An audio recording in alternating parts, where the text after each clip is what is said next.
This week on Survival of the Fittest, we're in Birmingham, home of the Bullring, the Mailbox and Aston Villa Football Club. Birmingham is host to a number of thriving businesses that are just as important as their corporate rival. Simon, Schoolboy Phillips, is a drive-time DJ, now independent record label owner, who is branching out hoping to be a successful entrepreneur. The label's new, it's set up underneath Tony Records, and it's basically a new independent label used to showcase up-and-coming new artists. It's quite experimental. It doesn't really follow traditions as such. It's based around electronic music, but it's based more around the artist and their story rather than just individual tracks. Just like Simon, Graham Croton has founded his social enterprise Project Aspie, which has been running for 4 years. But his competitor, Autism West Midlands, has been here for over 60. How does a company not get superseded by an organisation like that?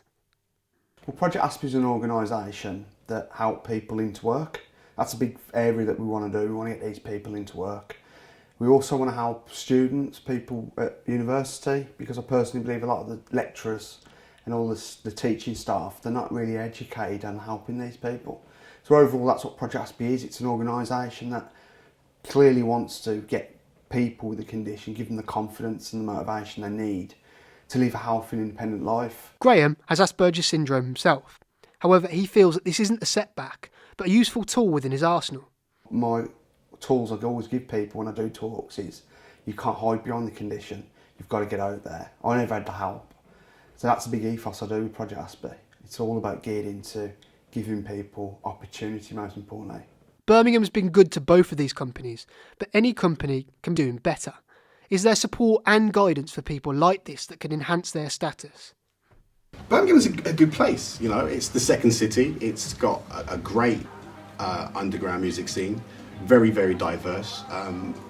Outside of London, it's the best place to really be honest. Birmingham's helped Project Aspie a lot. We're very proud, and of course Project Aspie's got the potential it has this year of moving forward, but we're never going to forget where we come from, Birmingham. Gideon Nasala is a young entrepreneur with what seems to be endless resources, charm and charisma to go with it. So what is his secret? Well, initially it started 5 years ago. I started planning everything, piecing it together, but I was really lucky because other companies at the same time which are coming up as well. I was just looking at how they were going about, making their stuff. I was watching their progress. I was looking at certain things they were doing wrong, certain things they were doing really well for themselves. I'm trying to start like a brand that has its own name, kind of like brands that I look up to at the moment, like Undefeated, Supreme, because like they have their own cult following. So it's almost to a point where like you don't have to release stuff every single day. You don't have to release something new, but whenever you release something, it's like you have that core following where people just want it. Every company has to deal with success and failure. What have these companies had to deal with and how did they overcome it?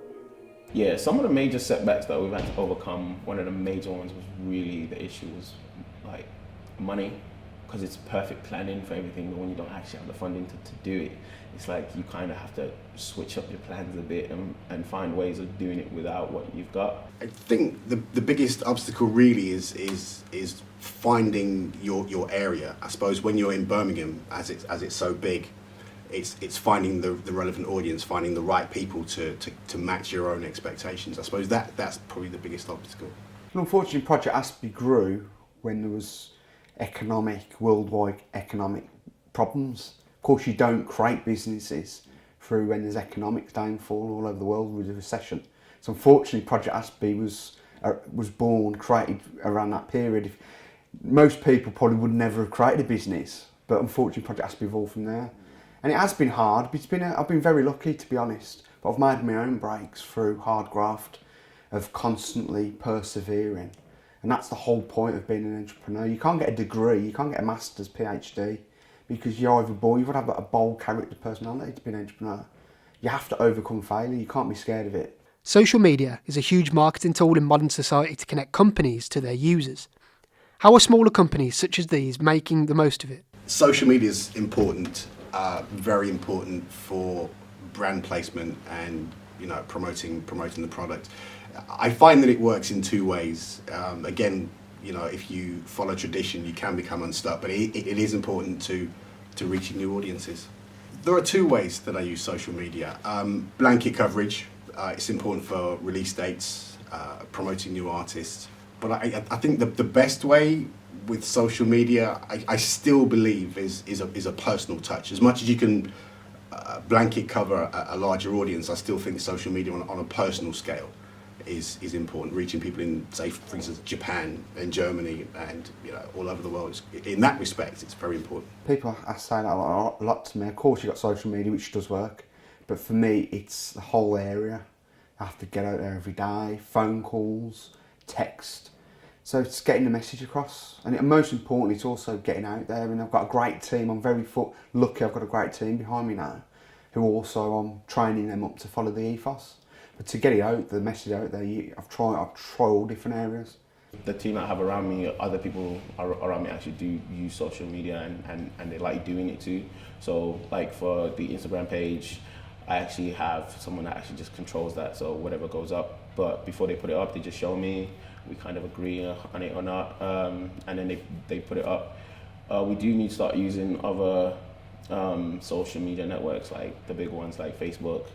I would even say Twitter. But the thing about social media is like it gets bigger and bigger, and there's always something new that comes in. So it's like you kind of have to evolve with the times. Small businesses usually find themselves going under after the first year.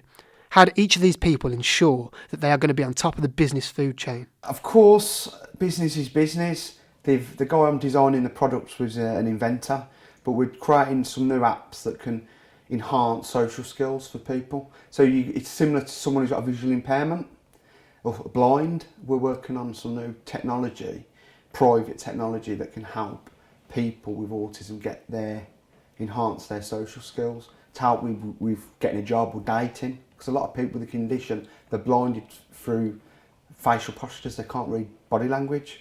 So the two areas, this is what these technology products are going to do. There's a lot more opportunities here. Kind of opened my eyes because there was a lot more to do. And initially, like some of the ideas that I had, I can actually do it in Birmingham because Birmingham, second biggest compared to London. So there's definitely more opportunities here to do. And there's so much talent here as well. So it's like I'm always getting inspiration from other artists that we're working with. I think just take it as it comes. I think as long as I stay independent, and by that I mean having control of the artist and the direction that the label's going, I'm just happy just to maintain, just to be successful and to continue to give artists a good platform to showcase their music. Don't you hear me calling? I said, danger, who you listen to?